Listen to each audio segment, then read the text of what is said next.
Hey guys, we are in Jeremiah 18 through 22 today, and I'm going to try to keep it super short and sweet, even though we're covering a lot of ground because it's been a long day. So verses 11 through 12 are the first ones that stuck out to me because how clear God is with what he's doing. He is not leaving this up for interpretation or for them to guess what he's saying. He literally tells them, I am shaping disaster against you and devising a plan against you, so turn from your evil ways. Very, very clear. And what do they respond in verse 12? We will follow our own plans. That's what they respond with. No, that's okay. We're going to stay stubborn. Thanks. And I love how God speaks clearly, and then he'll also speak in these like metaphors to like try to help them understand what they're choosing, to help them see. And he even goes into, we're going to see today, he goes into like a scare tactic too, and none of it works. But it's just cool to see how much God was pursuing, really trying everything he could to turn them from their ways. And then chapter 18 still. Verse 15, it says, but my people have forgotten me. They make offerings to false God. They made them stumble in their ways in the ancient roads, and to walk into side roads, not the highway. And what stuck out to me in this verse was the word highway, not that they didn't want to walk the highway, because Isaiah 40 verse 3 was my verse last year, which was a voice crying in the wilderness, prepare a way for the Lord, make straight a path in the desert, a highway to your God. For our God. And it stuck out because of that verse was the highway, and what is a highway? It's this road traveling from point A to point B, a shortcut, a clear path that even back then it was a path that was removed of debris and obstacles, and it was just this straight line and straight way to get to one point to the other. And God gave them a highway. He said, obey my voice and walk with me. Straight highway to me for endless protection, for endless provisions, right? I'm the God of all creation, and this is all you have to do, walk on this highway. But they were set on not walking on the highway, but going down side roads, saying, here's the road, and saying, oh, I want to go down these side roads instead, that there's obstacles, that there's debris, that they are dead ends. They're going towards nothing, versus this highway that he provided for them. And so that's what came to mind when I was reading that one, which again, like I said, he spoke clearly, and now he speaks in this metaphor way. And now we're going to see him speak and these are the three that stuck out to me, were the three ways God was speaking to them to try so hard to turn their ways. A fear tactic here in verse 19. I'm in chapter 19 now, guys. Verse 9. It talks about, he says that you're going to end up eating your own children, your sons and daughters. And I was just like, that's horrific. That's disgusting. And guys, historically, the siege from the Babylonians in circa 586 BC, extreme famine did drive the people into cannibalism. This actually did happen. And while it's horrific to hear that God is saying this is what's going to happen, what I think is worse is that they still didn't turn. That they heard this horrible, disgusting thing that they're going to eat their child if they don't turn. And they're like, yeah, I'm good. What did they say? I'm going to go my own way. Like, no problem. No thanks. I'm going to go my own way. The stubbornness was just unreal, right? Then in chapter 20, this one was one that really stuck out to me, and I hunkered in for a while today because this is kind of the season I'm in. Well, I mean, anyone who's doing things, living their life for Christ, this roller coaster you experience. But it starts off here with this priest named Pashur. I don't know how to say his name, so I'll just call him Pash. So Pash, the priest here, gets this message from Jeremiah. He goes and he prophesies, and he tells how he's prophesying lies and how he needs to turn and Israel needs to turn. And what happens is Pash, the priest, beats him up and throws him in jail. And what I thought was kind of funny in this is how true this is, that we think when we live for God and do his will and obey him, that life's just going to be roses. That, that like, God's will, that everything will just fall into its place and that nothing can happen to us and that everything will just be easy because we're in God's will. That is not the case, guys. In my experience, that's not the case. All lives are equally hard, every single one. You don't escape hardships ever because there's a thing called warfare that exists and it's constant. It's constantly nipping at your heels. And so like Jeremiah is doing huge things for God. He is banging this pan. The devil thinks he's got all God's chosen beloved people eating out of the palm of his hand and going the other way. And Jeremiah is banging this pan saying, no, guys, this way. And that's just pissing the devil off. So he is sending this warfare. And it's something you will see common when you are following God's path, that the bigger things you're doing that are creating more noise, the bigger target goes on your back. So to my experience, this has been very, very, very true in my journey, that as I get closer and closer to things that are huge, the warfare will get intense. The first Reclaim, like 2 weeks before the concert, multiple times, some of my different ones of my kids almost died. It was insane warfare. I'm like, all right, this obviously does mean something. None of it prevailed. Just like the king, the priest did not kill him. He was not forever in prison.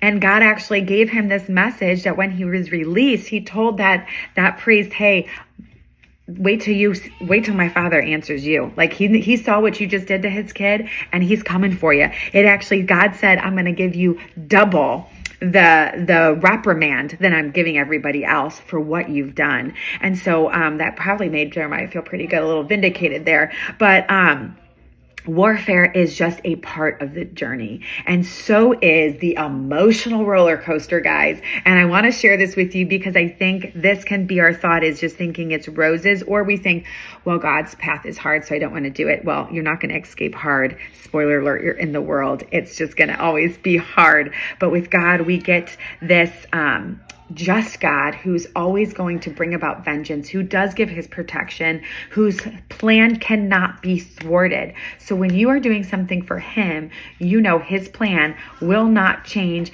It cannot be stopped by man. It's only by God himself. And so you get that security in that we can just take heart because he has overcome the world. But the roller coaster we're going to see next is in 7, down through 18 here, this bit that Jeremiah writes. And he talks about how just defeated he feels of like people laughing at him, making fun of him, people trying to destroy him and just are against him constantly. And he thinks to himself in verse 9, it says, and I thought to myself, maybe I'm just going to stop. Maybe I'm just going to stop talking about God and mentioning him. And I'm just going to stop doing this whole prophecy thing. I'm just going to stop all of it. And he says what? He says he can't, because his heart burns with fire down to his bones. He gets this burning desire and he just gets too tired to hold it in, and he simply cannot, it says. And that's exactly what I've experienced. Is like, man, you will hit these times of judgment because the world does not understand, or it's going against what they think is their own desires of control. And you'll see this play out in your life where negativity is going to come at you. And then when you try to not do it, you just have this burning in your soul where you just have to keep going. You have to keep going. And you see this, in Jeremiah's story here, as he goes on in verse 12 here, for to you I have committed my cause. And see this roller coaster. It's like, oh my gosh, this is so hard, but I just can't stop and I have to do it. But to you, I commit my cause, Lord. And then in 13, I sing to the Lord, praise the Lord, right? And then right down to cursed be the day I was born. Why did you even make me? This is so hard. Guys, this literally probably sounds like 90% of the days in my living room for my poor husband, where I'm like on fire for the Lord, chasing after him, doing exactly what he says, and going at it and feeling like I'm up here. And then the next day I'm like, oh my gosh, what am I even doing? What is this? I don't even know. Why am I going through this? Am I going crazy? Why did I choose to say yes to this? Thinking I had a choice, right? But bottom line, here's two important truths I want to speak into this, is that this roller coaster is every single person's life, even when you're a believer, okay? So the goal is, when you're a believer, that when you're up here, you think of how can you protect yourself from sliding all the way back down before you get back up, or how do you get up faster? So putting things around you that I've done this myself. I have multiple ways. I share it actually in my book, quite a few different things I've used that, and everyone's going to be different. So you have to find things that work for you. But I give suggestions in my book of some things I use of like, when I know I'm about to, like, when I'm hitting this, okay, now I'm doubting, instead of getting down to the point where I'm doubting for days and in this slum, instead, can I get myself back up when my foot slips just a little bit, and skip back up? Or when I'm down at the bottom, how do I real quick pull myself back up so I don't just stay in this drowning state of anxiety and fear or depression or whatever it is that I'm in, that's overtaking me. And so it's really important to put those things in place. So the best time to do those is say, okay, I'm seeing this pattern of this dip where the devil keeps getting me, where it keeps coming in. And I'm going to, while I'm here, think of those things that trip me up and put things in place to help me try to not fall all the way down or get out of there faster. And the other thing that is a truth that I want to speak to you guys is to keep this mindset that Jeremiah has here, that for to you I have committed my cause. And to be okay that God's going to always call you into impossible things, because that's where he gets glory. If it's things we could do, we're the only ones getting glory for that. He doesn't want to share in his glory. He's going to call you to do an amazing possible things. And in those impossible things, he gets all the glory. But in those things, people are not going to understand. They're going to judge you. They're going to even hate you because you don't look like the world. I've never had so many opinions ever in my life, besides when I was having multiple kids and I was at like baby number 6 and 7, where people who I really loved, who were like all about big families, all of a sudden had like nasty things to say because the devil's whispering in their ears, right? We do not wrestle against flesh and blood. Ephesians 6:10-20 talks about this warfare. We don't wrestle against flesh and blood, but against the spiritual darkness of this world, because it's whispering in their ear, because the devil's trying to get you to stop for the impact that you're making. And people aren't going to understand it. And that's okay, because you've committed it to the Lord. And he is the only one who should tell you how to do it, when to do it, when to stop doing it, when to turn, when to move your body. He should be the one directing it, not anyone else. So reminding yourself and putting that in front of yourself, saying like, I know I'm going to be judged. I know I'm going to look different, and that's okay. And I know people are going to get angry. I know people aren't going to understand. And instead of getting angry with them, where the devil wants me to be, he wants to stir us in frustration and anger or defeat. Instead, I'm going to chalk it up to, okay, they don't understand. And that's okay. They don't understand. God will make it clear. And I don't need to worry about that, and just keep moving forward. Okay, chapter 21. Now, we see that the start of this is now happening, that it says, like, God literally says, okay, I'm going to give you into the king of the Babylonians, and he shall burn your city with fire in verse 10. So literally every word of his never fails, and now it's about to happen. They do not repent. They do not turn away. And then in chapter 22, verses 1-9, God commands the king of Judah to act justly, protect the oppressed, the orphans, the widows, the foreigners, and warns him that if he doesn't, and if he fails to do this, that it will come to ruin. All that he has, it will come to ruin. Because guys, righteous leadership is essential for a nation to have stability and divine blessing. It is a non-negotiable. It's essential. It cannot be this stable nation with divine blessing without having a righteous leader. Leaders have a huge responsibility. Okay, the last thing I'm going to say here is in verse 10 of chapter 22 that says, weep not for him who is dead, nor grieve for him, but weep bitterly for him who goes away, for he shall return no more to see his native land. And I'm just going to touch real lightly on this because I know it can be a sensitive subject. So this is in no way trying to belittle the grieving process of a death of a loved one in any way. But the big picture that I was pulling from here was how often we will grieve and sit in this sorrow for our loved ones that are gone, and it is done. Their eternity is set. Heaven or hell, the eternity is set. We can do nothing to change that, and we'll sit time and grieve that and wear that and have